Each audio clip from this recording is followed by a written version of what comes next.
Martha's rule. It's named after a young girl, Martha Mills, who died in 2021. And imagining what could have happened to make a difference. Martha Mills, a young, lively 13-year-old girl who had no idea how her life is going to cut short and how she's going to leave the world forever. What started as a minor injury soon turned into a cause that eventually took her life. But what really happened to her? And didn't she get the cure from the doctors? Well, in Martha's case, it would be fair to say that her illness would have gotten cured and she would have lived a little more if the doctors had paid a little more attention. It's important to say that everyone should have a huge amount of respect for doctors and the hospital system, but in Martha's case, there was luck involved too. However, no one saw it coming. So how did it all begin in the first place? According to her mother, Mary P. Mills, her daughter Martha was full of life. She'd go to the park with her buddies, create goofy films on her phone, and play Kiss, Marry, Kill. She spent her days reading books and memorizing song lyrics. She would wonder aloud if she could be a novelist, an engineer, or a film director. Her future was full of promises and packed with plans. However, by the end of the summer, she had died as a result of catastrophic mistake at one of the UK's premier hospitals. What follows is a story of how Martha was permitted to die, as well as what happens when you put your trust in doctors and discover too late what you should have known to save your child's life. According to Mary P., she's now learned that and wants everyone else to learn as well if they go through the same thing. She hopes that in a tiny way, Martha's story may influence how some people view healthcare, and it may even save a life. Martha's story is filled with a tragic series of events that, according to her mother, happened during the time she was hospitalized that ultimately led to her death, just days before she would have turned 14. The family was on vacation in Snowdonia. Mary P., her husband, and their girls had gone on a bike ride near the shore. But soon after they got back on their bikes, Martha tripped on a piece of sand blown from the shore into the walkway. According to her mother, she was cycling gently, and they even gave her a nickname of Captain Sensible because of how careful and gentle she used to be while playing. However, she crashed and quickly made the eerie sound of someone who was severely winded. After a while, Martha felt no better, so her parents took her to a minor injuries unit.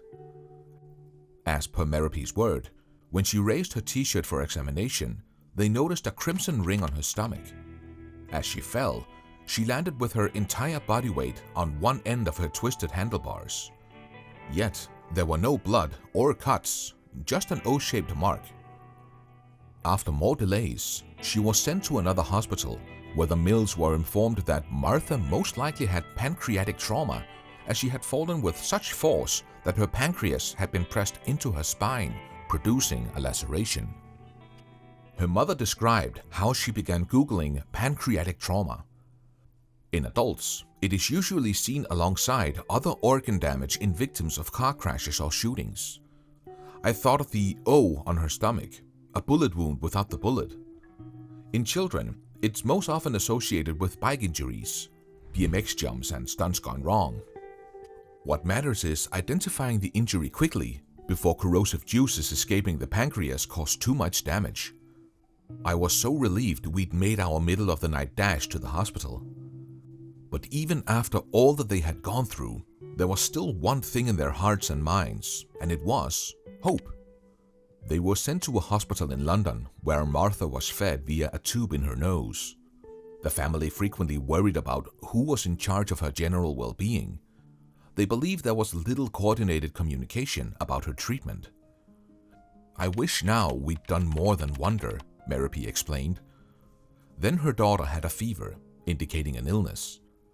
Despite the knowledge that she was at risk of severe sepsis, the decision was not made to admit her to the PICU. According to Mary P., Martha started developing an angry red rash, and it started spreading across her legs, neck, and torso. A rash is a red flag for sepsis.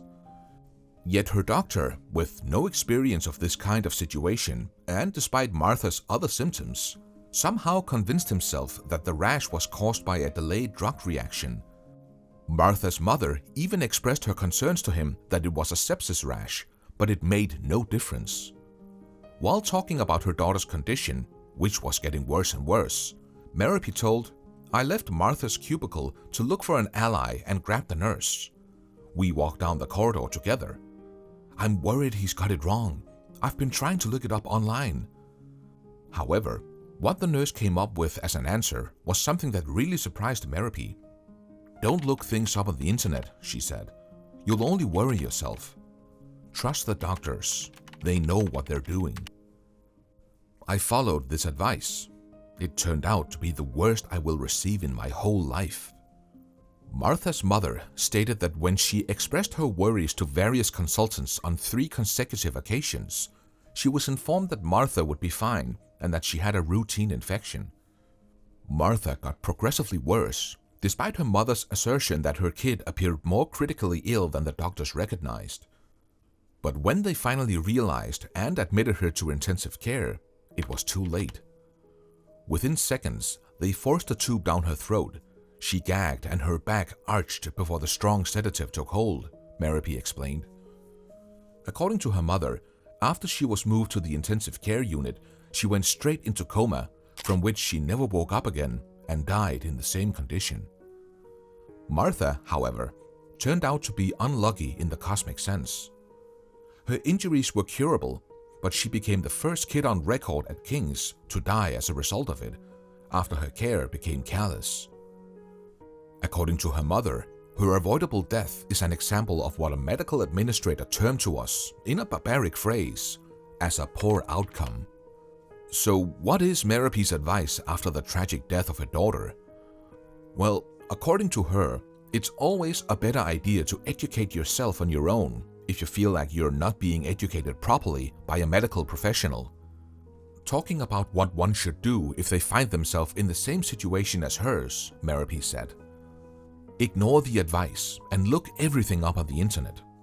Google like crazy, educate yourself, ask questions, and, if you're unsure, insist on a second opinion or a third.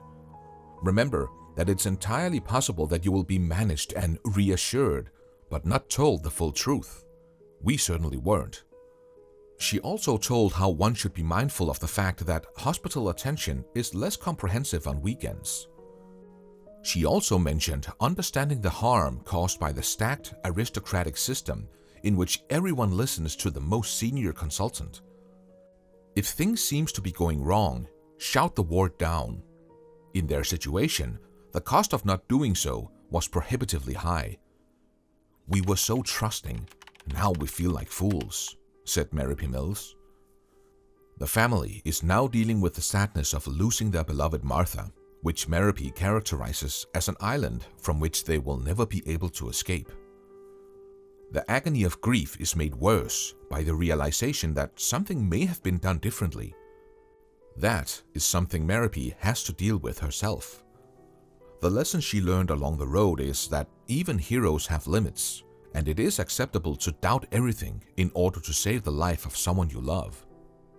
Martha's preventable death sparked this successful campaign known as Martha's Rule, which will hopefully only be utilized in a few circumstances, but it has the potential to save lives. When people closest to very ill patients raise concerns, the campaign seeks to legitimize them. But let us know, what are your thoughts on this in the comments below? Also, don't forget to subscribe to the channel if you want to stay updated about more such videos. See you in the next one.